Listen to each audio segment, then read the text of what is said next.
Hello, hockey friends and families around the world, and welcome to another episode of Our Girls Play Hockey. I'm Lee Elias, and I'm joined by Mike Benelli. And, we've discussed the transition from co-ed hockey to girls hockey on this show. But once that transition is made, another journey begins. Our topic today is how to keep girls in girls hockey. And our expert is a graduate of Harvard University, which you may have heard of. She played 4 years there of Division I hockey. She also played for the U.S. national team in the 2014 Olympic Games. Today, she is a leader in women's hockey, having worked with multiple NHL teams to develop girls programming, in addition to being an inaugural member of the NHL's first female advisory hockey committee, which she is now chair of. These are fantastic qualifications for a fantastic person. Please join me in welcoming Lindsay Fry to the show today. Lindsay, welcome to Our Girls Play Hockey. Thanks, Lee. I appreciate it. No, we appreciate you being here today. And I say it in a lot of episodes. I love reading qualifications like that. Not just because, they qualify the show, but it's just so great to see that in the game to begin with. We mentioned in the open the NHL Female Advisory Hockey Committee. Tell us about that. Why was that formed? What decisions have come across the table? Who's involved? What's it like to be the chair? I'm starting with a barrage of questions. Go ahead. All right. Yeah, it's timely because I've been putting a lot of work into it, particularly this week. We're kind of in a revamp right now, trying to get 2.0 of the committee up and running. So we started back in 2018, 2019. And really the goal at that time was to help advise the NHL on girls and women's hockey initiatives. And we had some incredible people in that room. We had Angela James, AJ Molesto, just some really heavy hitters. Yeah. And the first couple of things that came out of the committee, one was a girls hockey toolkit that was essentially just a PDF of best practices, ways in which NHL clubs who weren't maybe doing much in girls hockey could start to get their foot in the door and help grow girls hockey in their markets. We also created an ambassador fund, which essentially allowed any of the NHL clubs to bring in a female hockey ambassador for an event, for a clinic, for a game night, whatever they wanted to do to be able to bring some excitement and some exposure around girls and women's hockey. And then the third big one I would say is the equity fund, which essentially provides $20,000 worth of funding for each NHL club, Wow. specifically designed to help bring in somebody, whether it be part-time or if the clubs want to make an investment as well. It could be a full-time employee, but just really bringing somebody in who's passionate about the girls' game, wants to put in the time and effort, and it allows those clubs to actually make them an employee. And so those I would say are the three big things that came out of the committee initially. Now we're kind of trying to take it to the next level. So we started with a lot of what I would say top-down approaches. Here are kind of these big, large, sweeping efforts and initiatives that we're going to get behind and kind of push it downward to all 32 clubs. Right. But of course, what we know is that not all 32 clubs are created equal. And so it's really important that now we start to go from the ground up, meaning we're kind of restructuring the committee. We're trying to get a lot more NHL club representation on the committee so that if we've got a great idea that comes from it, we can then say, okay, Utah, pilot this idea. Washington, go pilot this idea. We'll see what works. We'll see what doesn't. And then once we find that out, we'll get it out to all the other clubs from there, or we'll scale it up from there. So we're really trying to shift from an advisory committee, which is currently in our name, and that might change to more of an action committee because we've got all these incredible people on it that want to do stuff and want to make a difference and want to get their hands dirty. So I'm super honored to be leading it in this second phase. Really looking forward to it. We've got some amazing, amazing people that have thrown their name in the ring. So it's exciting. Well, and you can see on your face, just for those of you listening, how passionate you are about this. And I always love to ask questions about things like this because, look, the NHL is a professional sports league giant, but it's this behind the scenes stuff that I don't think people see a lot. Is that, you know, the league is not just interested in only jersey sales, right? Yeah. Like it behooves them to grow the game, and they are invested in growing the game. And I think at times it can be, you know, it's never enough, right? But I mean, there's only so much they can do. But the fact that it's being done, the fact you're talking about a second phase, I mean, to me, I mean, that's exciting, right? That's a good thing for hockey. Oh, it's huge. And, you know, I think as far as strategy is concerned from the NHL standpoint and from the clubs, like if, especially right now, I mean, you Yeah, look at right, the right. Caitlin Clark effect, you look at like how well the PWHL did in just their shortened season Yeah, last year. It's pretty remarkable where women's sports are at now, even compared to just a year and a half ago. So yeah, if I think clubs are realizing from a business standpoint, if you are not invested in growing girls hockey, you are gonna miss the boat for right. so many reasons. And I think that's really why the second iteration of this committee is so important that it's happening here now. Yeah. We're going to be able to do a lot of great work with that. I'm going to say this before I toss it to Mike too, because, you know, every one of us here is involved in business, and I think there's this misconception that, oh, business, all you care about is money. And I go, it's not. That's not necessarily true. It's, you know, you have to make money to stay in business, but you can have high morals and high goals in business that supersede the money. Oh, They have to work together. And I always like to tell that to people because, you know, like, again, as a business owner, we try and do the right thing, but we have to make money to stay in business. So these two things work together. It's not just greed. And I think that from the standpoint of what you're doing with this committee, right, it shows that adventure. It shows that need to make this work. Because look, we say it all the time, women belong in sports, 1,000,000%. And you're right, Lindsay, that more now than ever it's obvious, right? So I think it's great that we're moving in this direction. yeah. Well, and I think the other thing to keep in mind too is just the fact that like that's what's so great about the. So I don't know how familiar you are with the Industry Growth Fund, but that's the We joint, are, yeah, yeah, between the NHL and the NHLPA. Like that's what I love about that part of what I do right, because we can do things like, yes, the long term is about making money. How do we help the clubs build more fandoms, get more people to the games so that they can ultimately become more profitable? However, when other clubs when clubs don't necessarily have the resources at their right, fingertips to be able to do things, that's what's so great about the FHAC and the IGF is we can infuse some of that capital that they otherwise might not have, and that can help with the proof of concept to be able to get the funding within their own clubs that they ultimately need to make it sustainable. And it's doing good while doing well, and you can do both.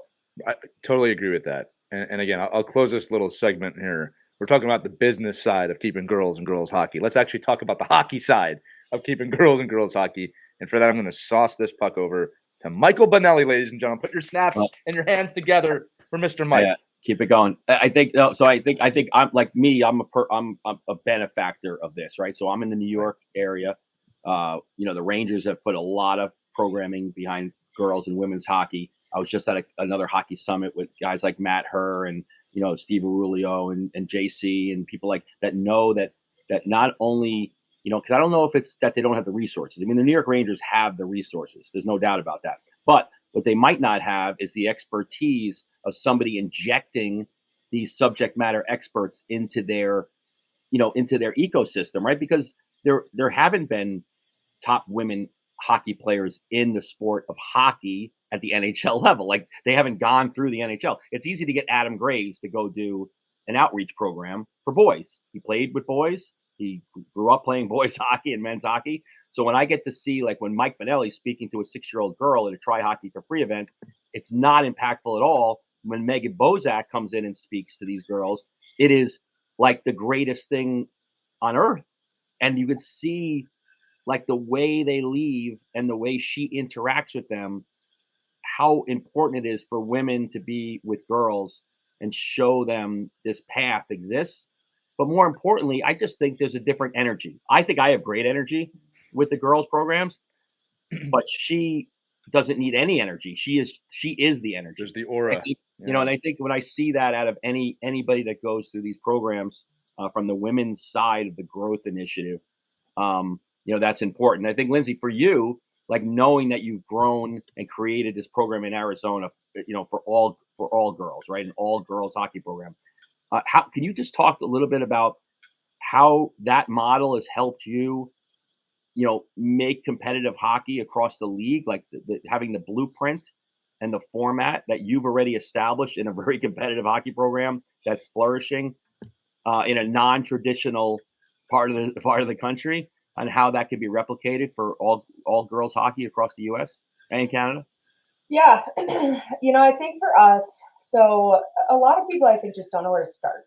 Right. And they get a little overwhelmed by that. And I just had this conversation with some people down in Florida yesterday, where unfortunately people will say, yes, let's grow girls hockey. Let's do a try hockey for free. Let's do this. And if only 10 girls show up, they immediately say, all right, well, that didn't work.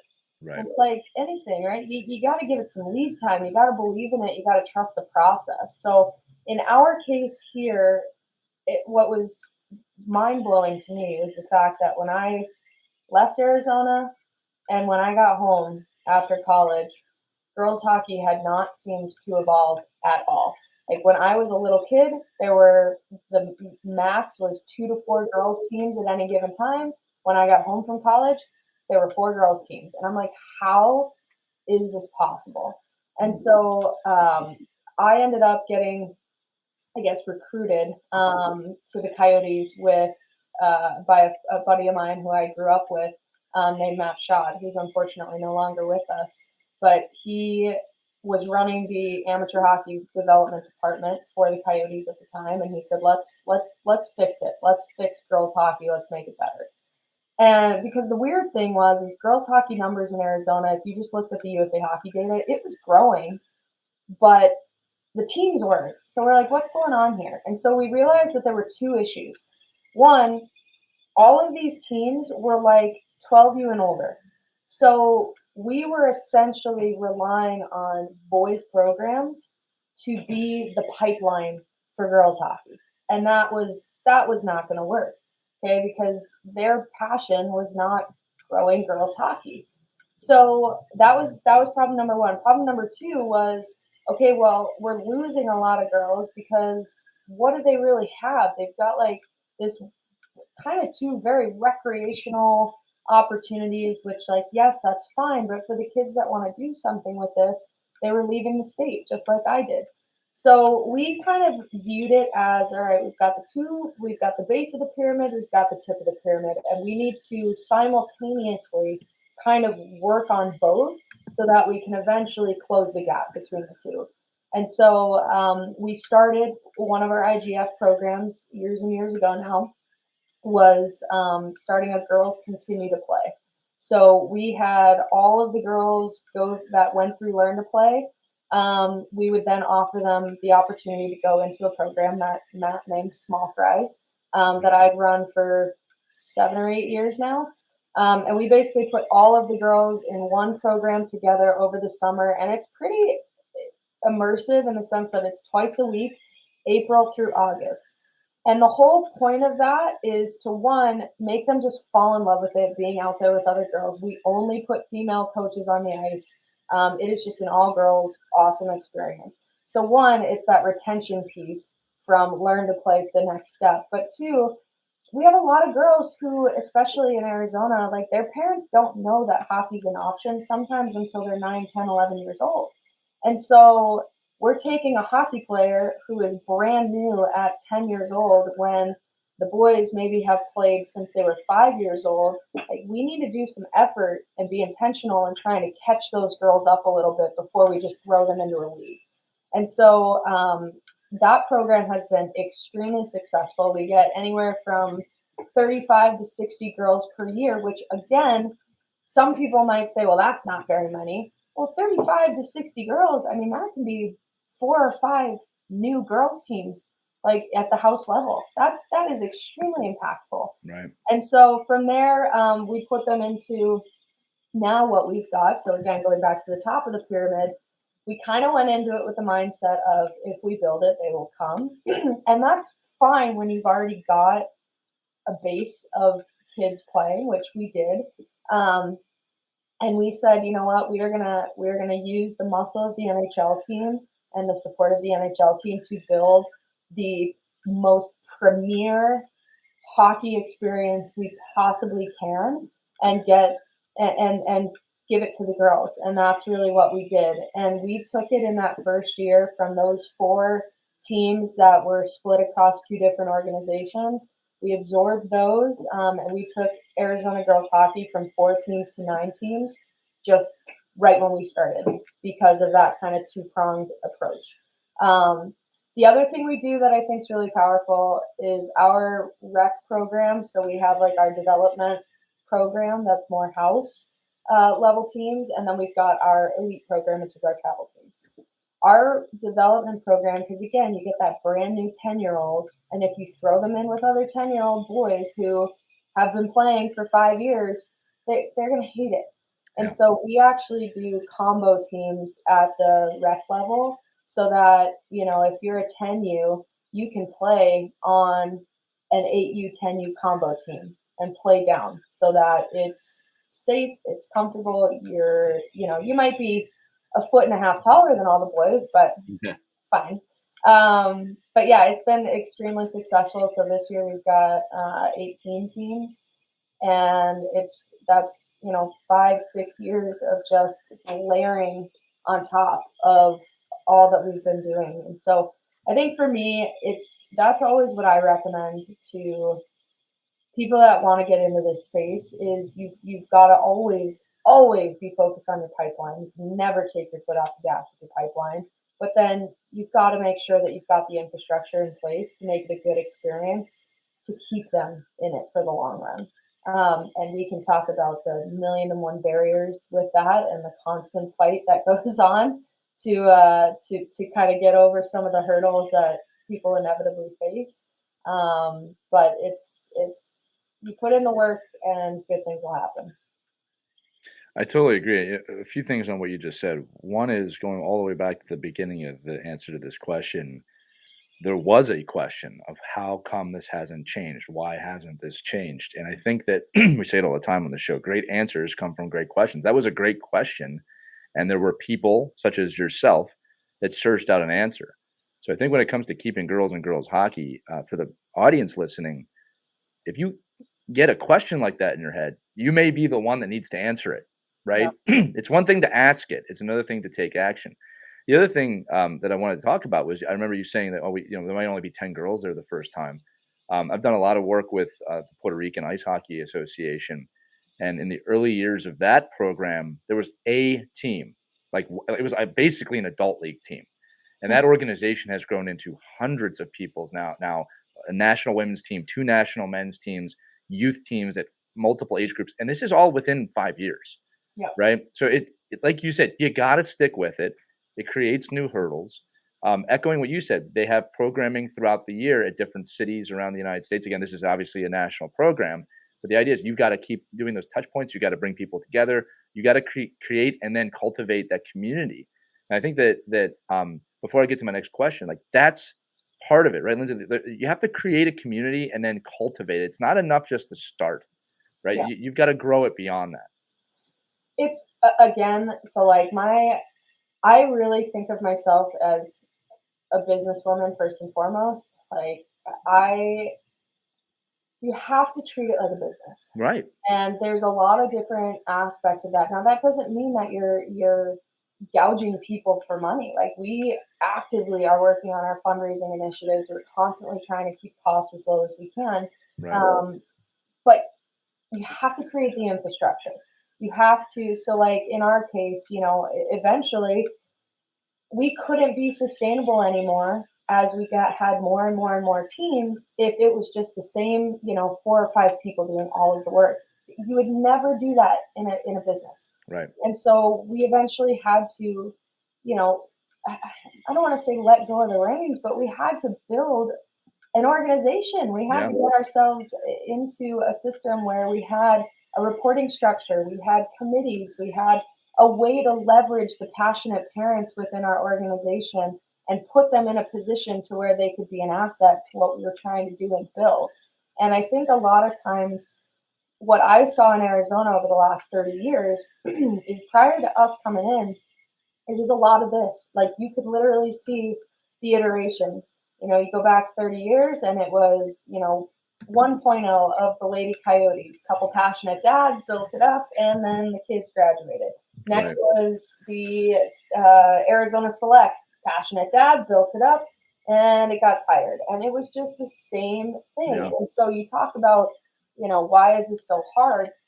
Part of it is I think people forget to set things up and structure things in a way that's going to outlive their time with the program. And that's just business 101. If you're the only one that's ever running a business, as soon as you're done and you retire and you're done with it, business is gone. Well, there can be a little ego in that too, right? Like a little bit of, well, I can't let anybody else control this because of politics. And it's like, and I had that challenge. Yeah, I absolutely had that challenge. I think a lot of people do. They're like, nobody's going to care about this as much as I do. And honestly, as soon as it's like any organization. There are going to be the people that say they want to help, but they're really just in it for their kid.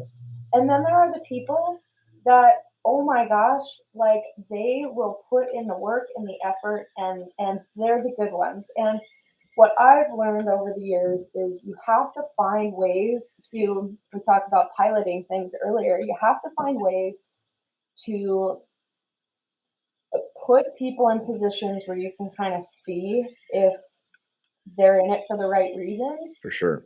And then once you learn the answer to that question, then you find a bigger role for them. That's why having committees has been really helpful to kind of see who the people who just want to say that they're involved are, and who the people who are actually going to roll up their sleeves and get some stuff done.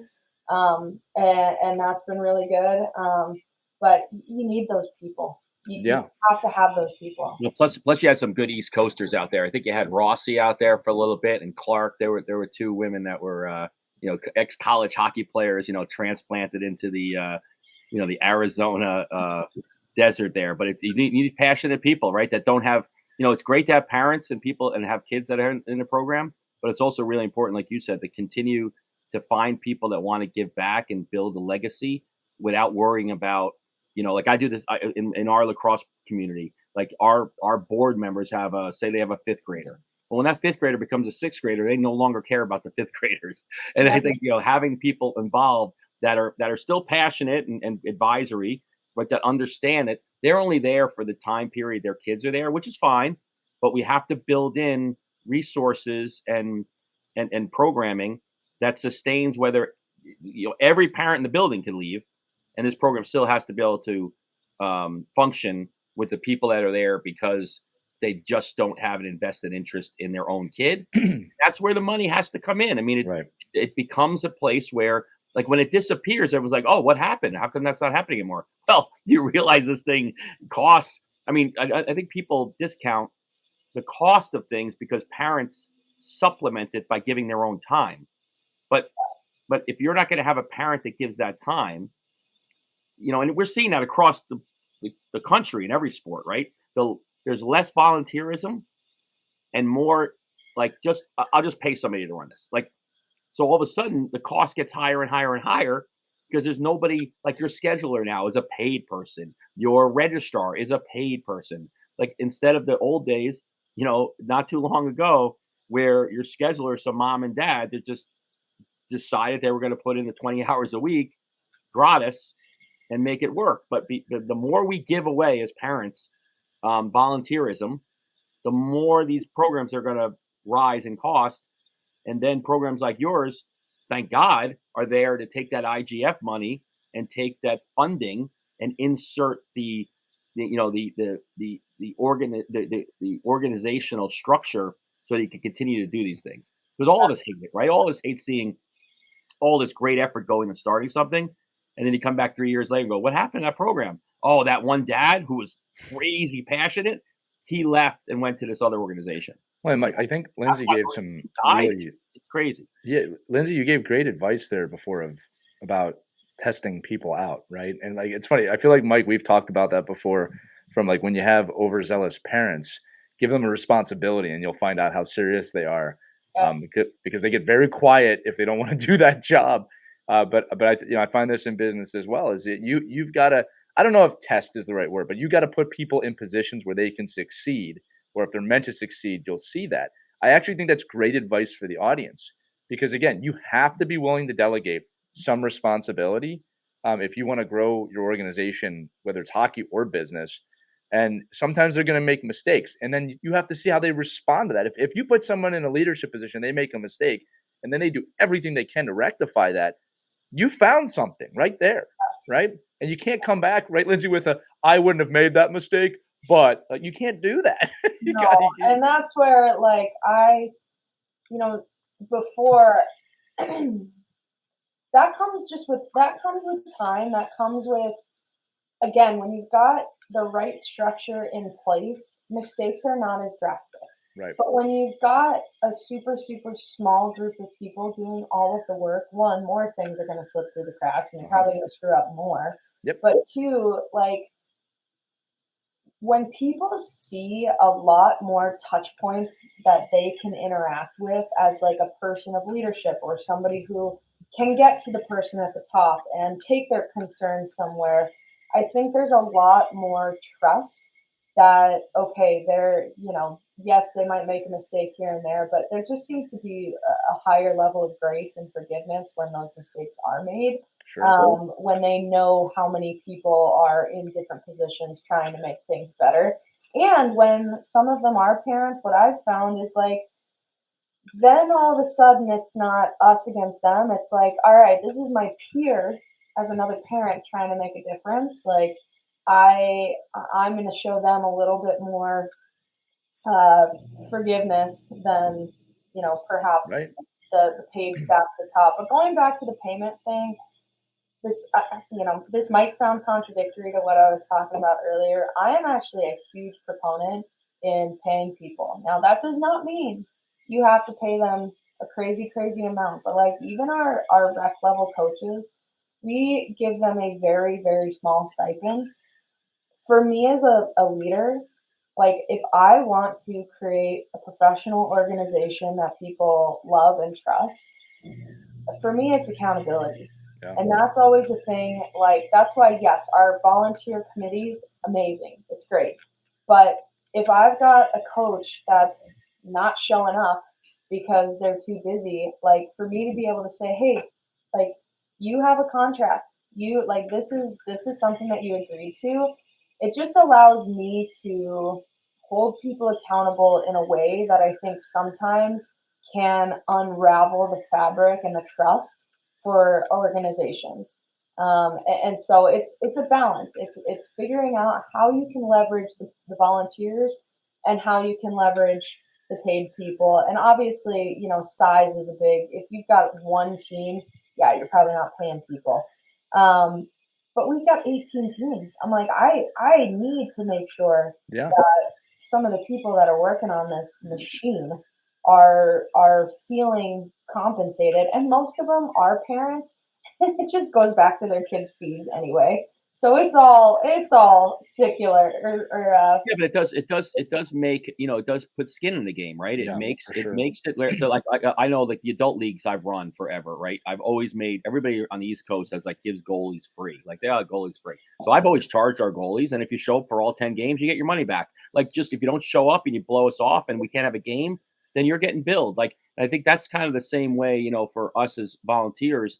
If I know that I'm getting paid, whether I'm physically getting paid or my kid's getting a discount or I'm getting better swag than everyone else, whatever it is, there is value in that. And I think, Lindsay, you're absolutely right that there are programs at some point people need to be in paid positions because now you want that level of not only professionalism, but you want to know that when a game's scheduled on a Saturday at 7 a.m., that the game's been confirmed. It's been double confirmed. It's been set up. The refs are there. Like that takes, and as parents that aren't paid to do this piece, then a lot of that stuff falls through the cracks. And we see that happen over and over and over again. So to me, I'm a parent that will pay there's a fee, and you're telling me it's run professionally, and it gives me back some time for me to help you in other ways as an organization, I'm 100% for it. I think that's great.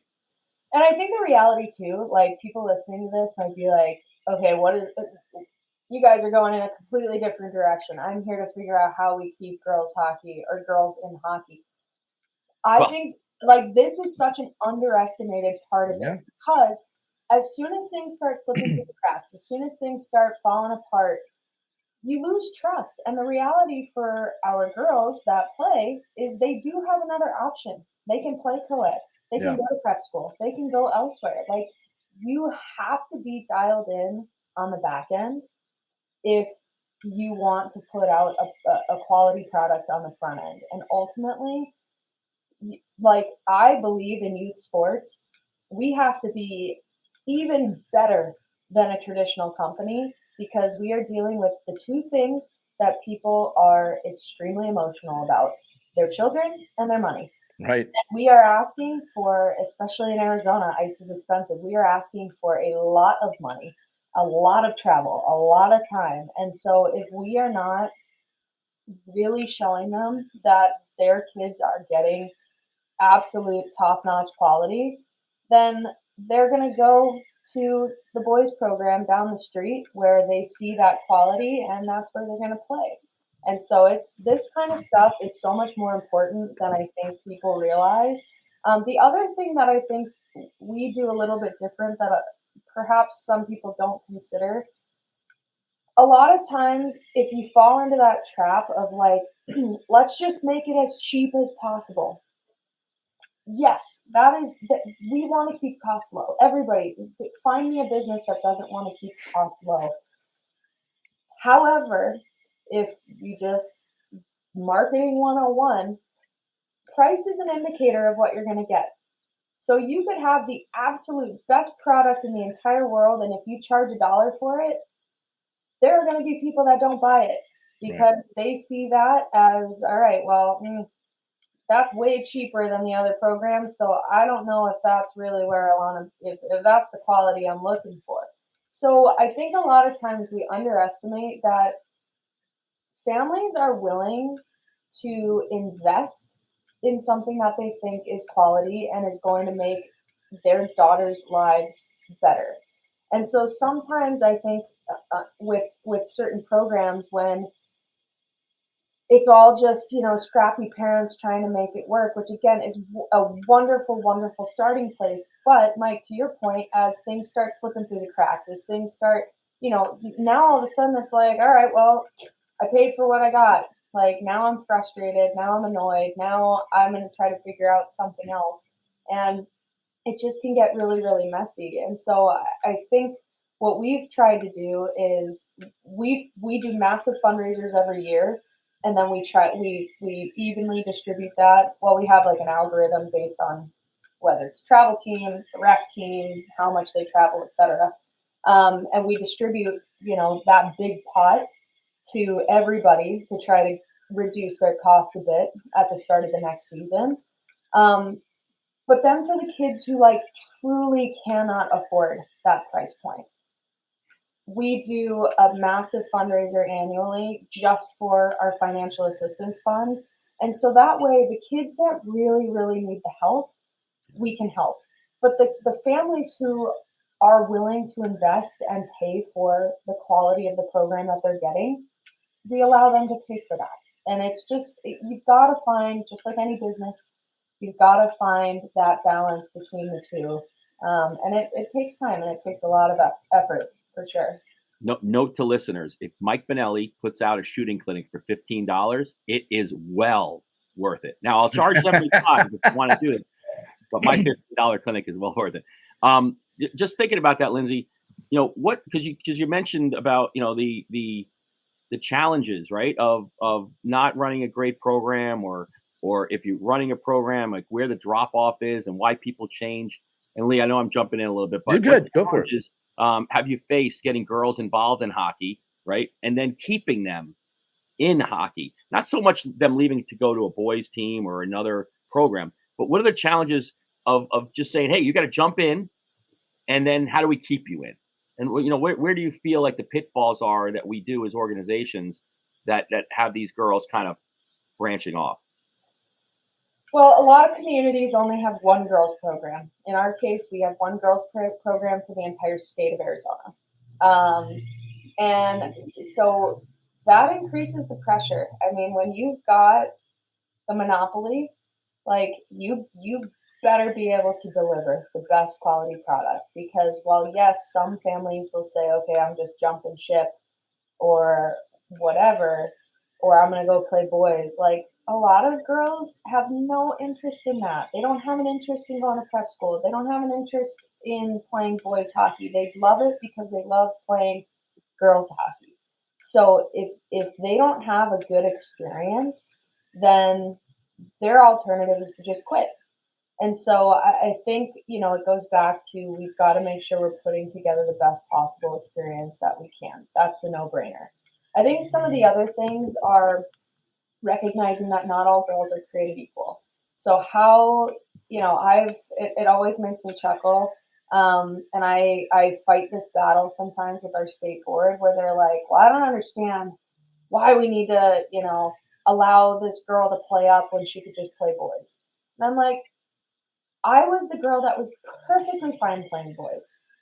I have girls that walk in tutus and cat ears. Like, they want nothing to do with the boys. Like, this is a social experience for them to hang out with other girls, and that is the only reason that they're here. So, yes, that's why if we don't have a team for them at their age level, we want to still be able to put them on a team with all girls.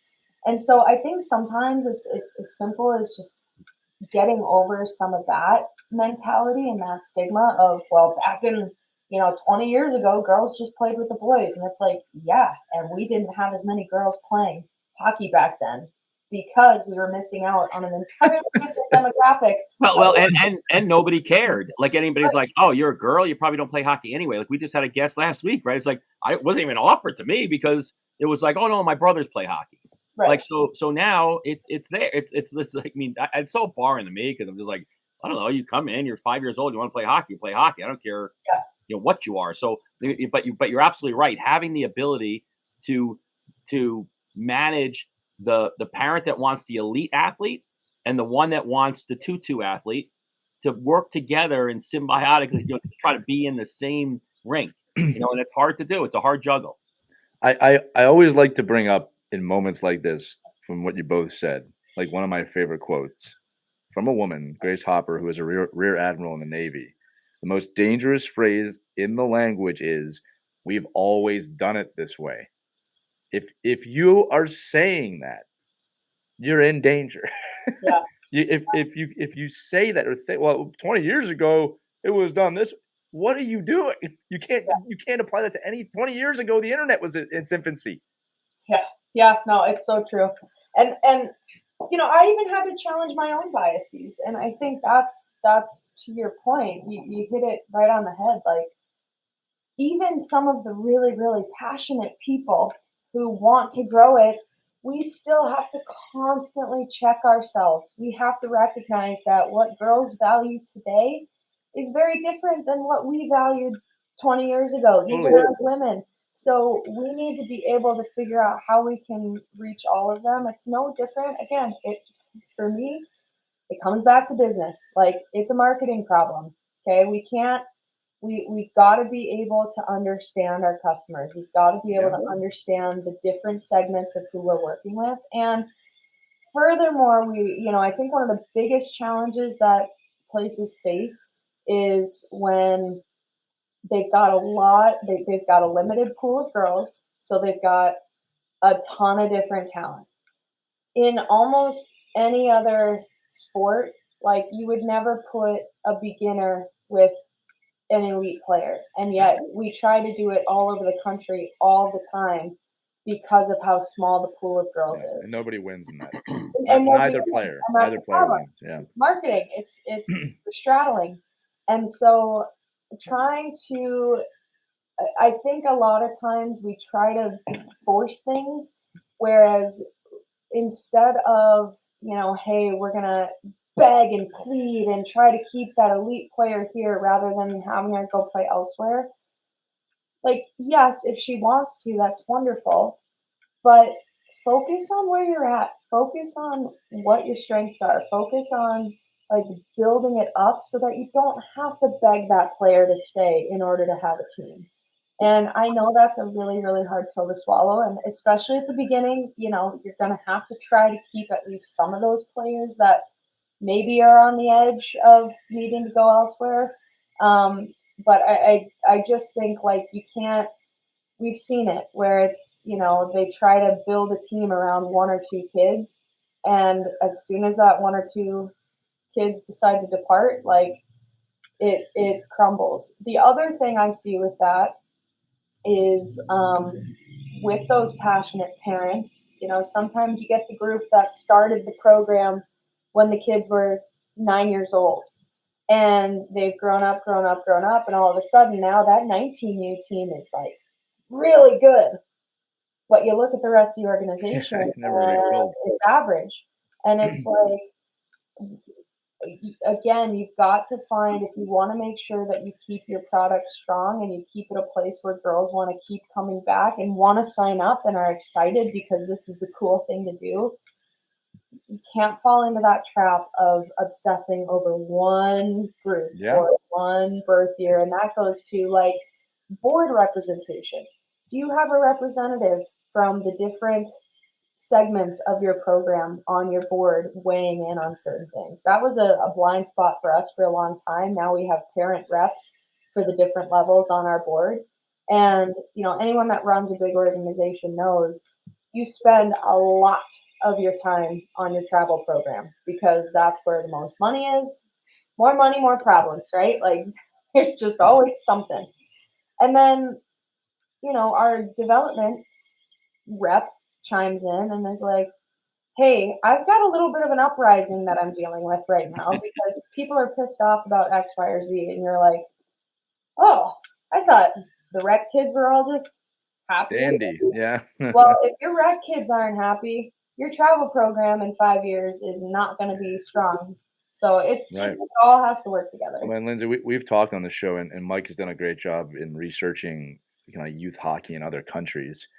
And one of the things we found, Mike, that you shared with us is that the investment that foreign countries make in their early stage development, that some of the coaches from that 6-year-old to 12-year-old group they're paid, and they are extremely talented coaches for that age level.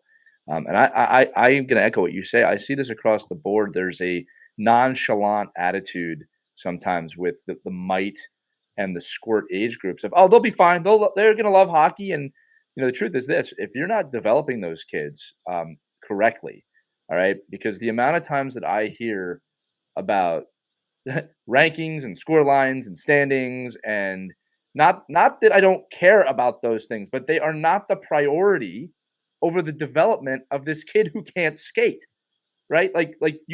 We do a really poor job, I think, in youth sports broadly. This is not just hockey, of focusing on, you know, if you really invest in the development of their skill sets and them as a person and make them well-rounded, they're probably going to do a lot better, you know, than the natural talent that you have. You go ahead. I'm just saying it's so true. And that's why for me, like,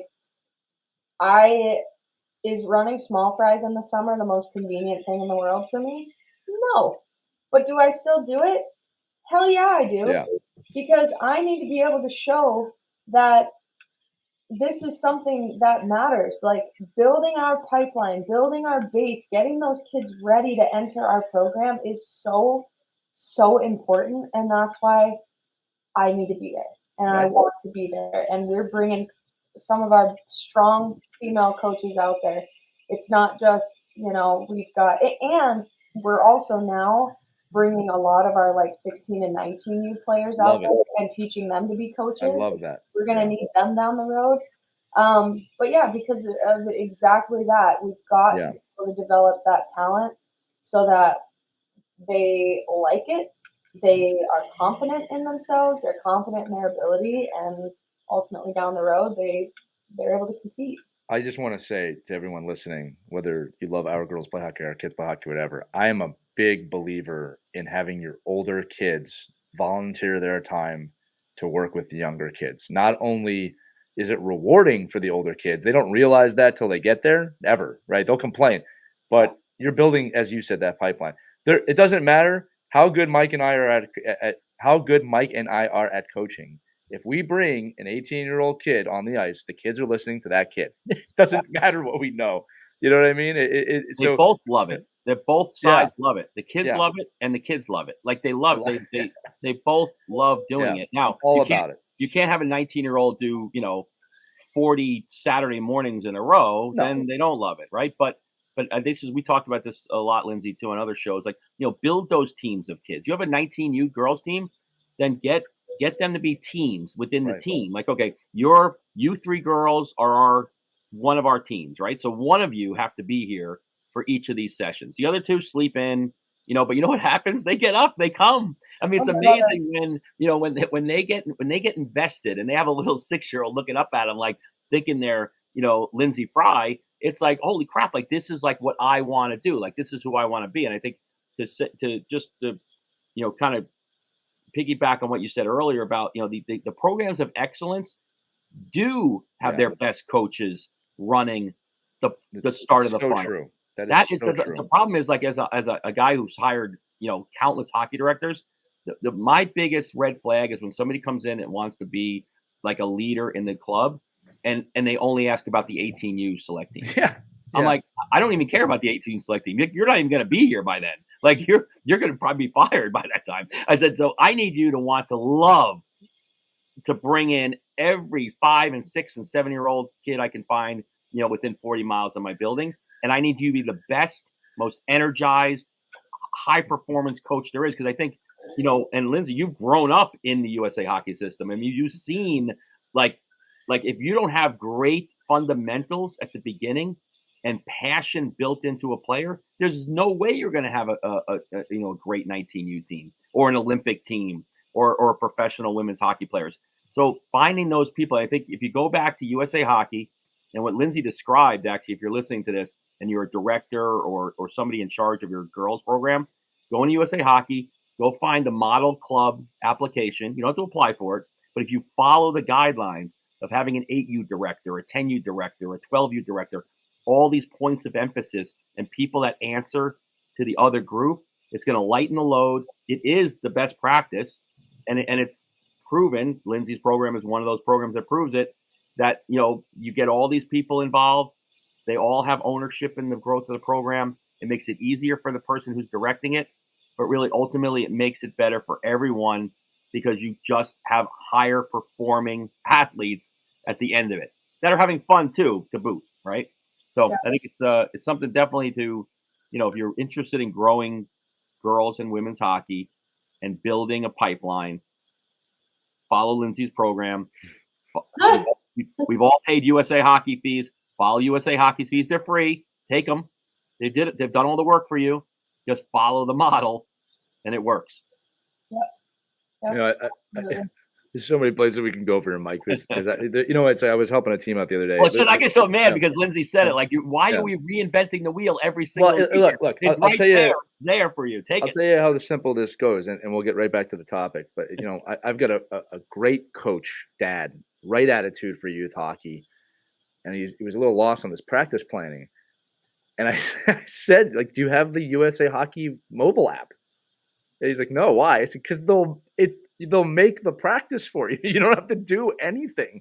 You know what I mean? Now, listen, with that said, if you're a creative coach out there and you like to create drills, I love that. But if you just need a practice plan, there's so many resources out there, from Coach Them to USA Hockey mobile app to everything to assist you. You do not have to reinvent the wheel. I do find at times there's a lot of people out there that want to make a difference, but they want to be the one that comes up with the new idea. And it's like, that doesn't always have to be that way. Sometimes you take something like what Lindsay's created and say, okay, I'm going to implement this. And you know what, Lindsay, I've got an idea how we can make this aspect of that better. That's evolution. That's what you want. You don't have to start from scratch. Speaking of that, Lindsay, you kind of went a couple directions for some of our questions here. You talked about small fries and other events kind of at that beginner age. I'm interested for the audience if there are other events you've seen or created that you can share with them in girls hockey that maybe they can recreate within their organizations, because I think you've done a lot of that. I think having that continue to play is probably one of the best things we do, and I truly attribute that program to so much of our success. Because it's just it eliminates that drop off that we see after learn to play. Now we actually have an all girls learn to play that we run. That's awesome too. Yeah. But we didn't for the first 4 or 5 years of that program. But it just takes that girl who's kind of on the edge, isn't really sure, and takes that parent who's kind of on the edge, thrust them into an environment where they're safe, they're having fun. It's a socially completely different experience, and they love it. And so that is one of the first things that I recommend to places is have some sort of next step program between learn to play and throwing a girl into a league. Like, build them up before you throw them into the fire. The other thing that I think we've done well, which, by the way, I have tier 1 players on my team now. I coach our 16 tier 1 team now. I coached our Mike team for many years, but a bunch of them were small fries. Like, how cool is that you have these kids that were small fries 5-6 years ago that are now playing tier 1 hockey? Like, that's what you want. You know what's going to happen too is as we're seeing the growth of professional women's hockey and collegiate hockey, you're going to see a surge out of that area of girls hockey players. It's going to be pretty cool. 1,000%. I mean, we've got 3 women's college hockey teams in Arizona. They're all ACHA, but like, it's a great opportunity for these kids to have visibility that I certainly didn't have growing up. But I think the other thing that we do is just don't be afraid to get creative. And again, like, it goes back to Angela Ruggiero and I have this conversation all the time of, like, on the professional level, we are so past the point of, like, women's sports is the right thing to do, and that's like right. Like, no, it's because it's a freaking good business plan. Like, it's the upside is going to be massive. Get in now. It's like any investment. Be an early adopter now and reap the benefits in 10 years. Like, you're about to miss the boat. Right. You're absolutely right, Lindsay, by the way. I just want to back you up on that. Yeah. But it's so when we first started our house program, like, the biggest challenge I think anybody faces in the girls hockey space is ice time and ice equity. In Minnesota, it works because all of the rinks are publicly owned. They literally have it in their bylaws and policies that there has to be equal ice time for boys and girls. That's unique. Arizona doesn't have a single public ice rink. Everything is private, and we see that all over the country. Right. And because of that, they can do whatever the hell they want. Like, they don't have to give girls ice time. So when we were starting up our house team, we're like, okay, well, where are these kids going to play?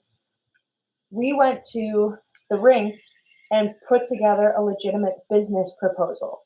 Not a, hey, this is the right thing to do. It was a, hey, you guys already have 8 teams in your Mike division for your house league.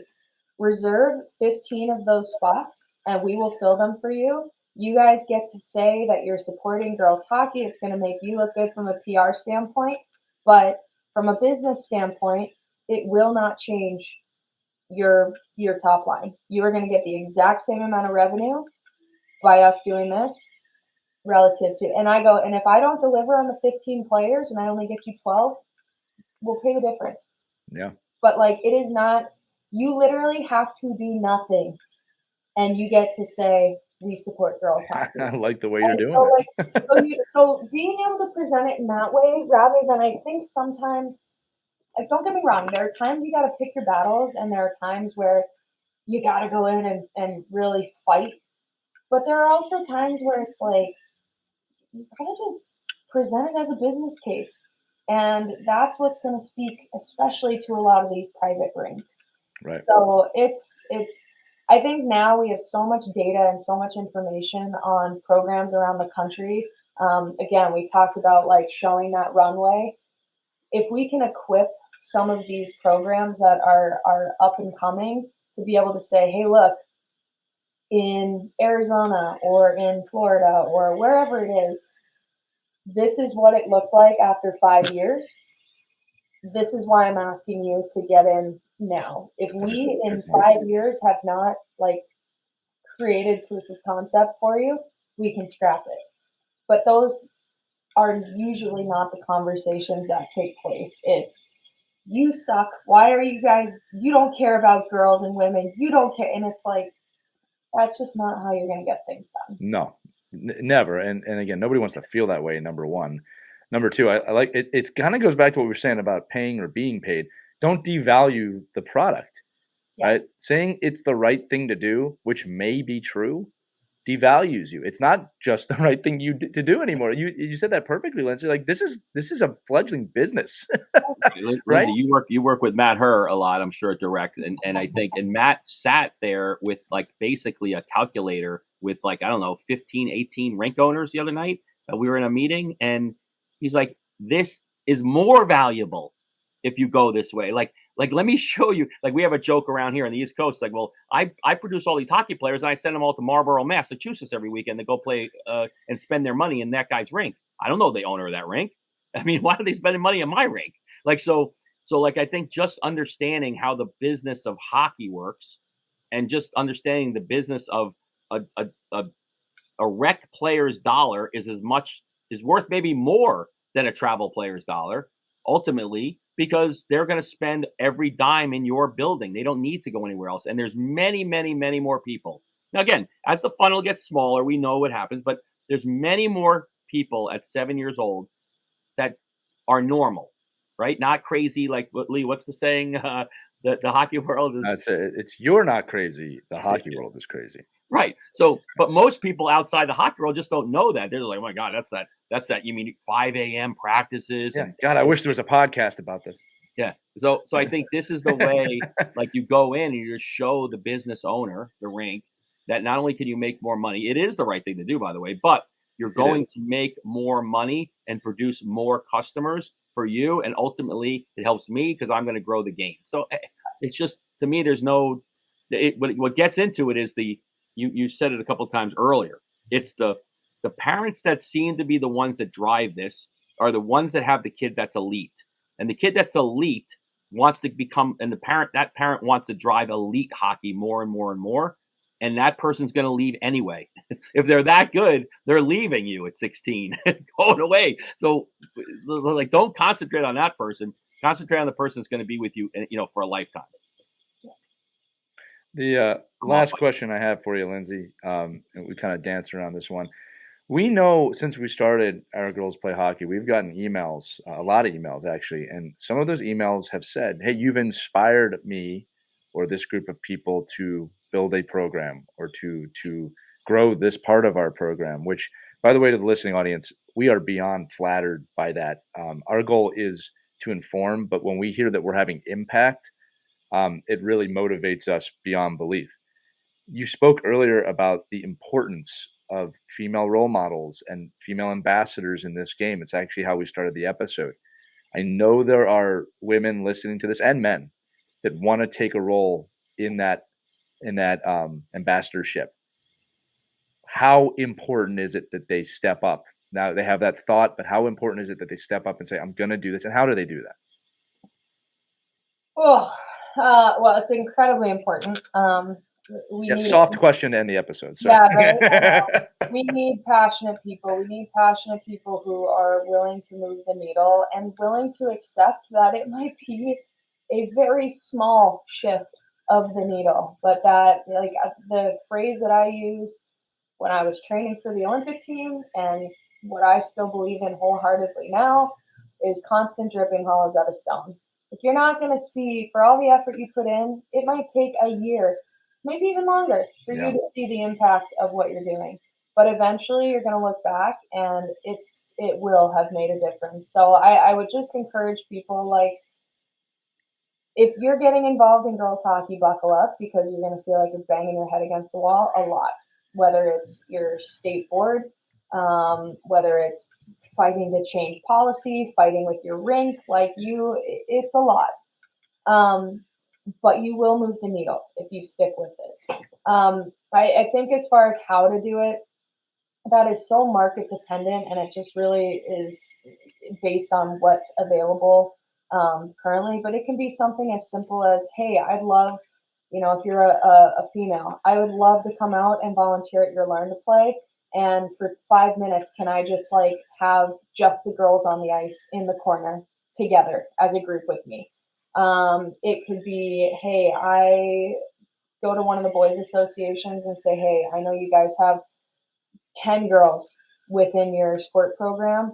I really, really would love to try and take them to a girls tournament or something like that. I mean, love that. It's being creative, it's thinking outside the box, and it's being willing to put in the work even when the work is hard and doesn't feel like it's actually moving things forward. I promise you it is. And just don't get discouraged by the roadblocks, because a lot of people do, and that's what sets you back. You got to just power right through them. And honestly, I view it as a way that, that's what we want to teach our children, is how to overcome adversity. So let's be the role models in that regard. I love that answer. I think that's a recipe for success in a lot of different things. And just to back you up, you're making me think about this. Look, we're wildly successful as a podcast. We have a very large audience. We're about to hit our 5th year. But people don't remember about our show, Mike, is that for the first year, just to echo you, the first year, there was not an audience. It was very low. I'm not bragging, but I'm supporting what you're saying. In one day now, we get more listens than we would get in 4 or 5 months that first year, right? But after the first year, things started trending upward. We found that community. I mean, I'm just echoing it, right? And the community grew, and we supported them, and we enabled people. Again, I'm talking about a podcast, but it just shows that this is a roadmap for success across multiple fronts. But we are talking about keeping girls and girls hockey. I have a feeling, Lindsay, that this episode for the listener maybe didn't go the way that we thought it was going to go, but I'm really happy with the way it went, because I think a lot of time we put the onus on the player. And I think with this topic, while there is a little bit, it's really not. It's the people behind the scenes. It's the people that want to lead, maybe the people who don't want to lead, and making sure that you have a sound model behind the whole thing. And I want to echo again that it's not just the right thing to do anymore. We are no longer at that point with girls and women's hockey. This is hockey now, right? This is good for hockey. It's good for business, if you want to look at it like that. And there should be a place for everyone at this point, right? So I want to thank you for coming on our Girls Play Hockey Day. This was an awesome episode. You were an awesome guest, and we'll have to do it again sometime. All right, sounds good. No, my pleasure, you guys. This is awesome, and I just will echo that. It's the same thing with anything. Constant dripping hollows out of stone. The people that are successful are the ones that can take the punches and outlast everybody else. And it's not an easy thing to do, but your guys' podcast is a testament to that, as is, our program here and so many other successful things all over the country. So thank you guys. I love it. Make sure you check out Lindsay Fry. She knows what she's doing. If you don't know where to start with this podcast and look at her organizations and what she's accomplished in the game. And Lindsay, just in closing, just want to thank you for all you have done for the game as a whole, from being an Olympian all the way to your programs and just as an ambassador of hockey. It is well appreciated, my friend. Thank you. I appreciate that. All right, that's going to do it for this edition of Our Girls Play Hockey. Remember, all the episode available is wherever podcasts can be heard. If you have a comment, a question, if you want to get in contact with us, accompanying this episode in the show notes, there's a link. If you tap that, you can text us directly. Or if you want to be old school, you can email us, team@ourkidsplayhockey.com. But obviously, no matter what you like to do, enjoy your hockey, enjoy your day, and we'll see you on the next episode of Our Girls Play Hockey. Skate on, everybody. We hope you enjoyed this edition of Our Kids Play Hockey. Make sure to like and subscribe right now if you found value wherever you're listening, whether it's a podcast network, a social media network, or our website, ourkidsplayhockey.com. Also, make sure to check out our children's book, When Hockey Stops, at whenhockeystops.com. It's a book that helps children deal with adversity in the game and in life. We're very proud of it. But thanks so much for listening to this edition of Our Kids Play Hockey, and we'll see you on the next episode.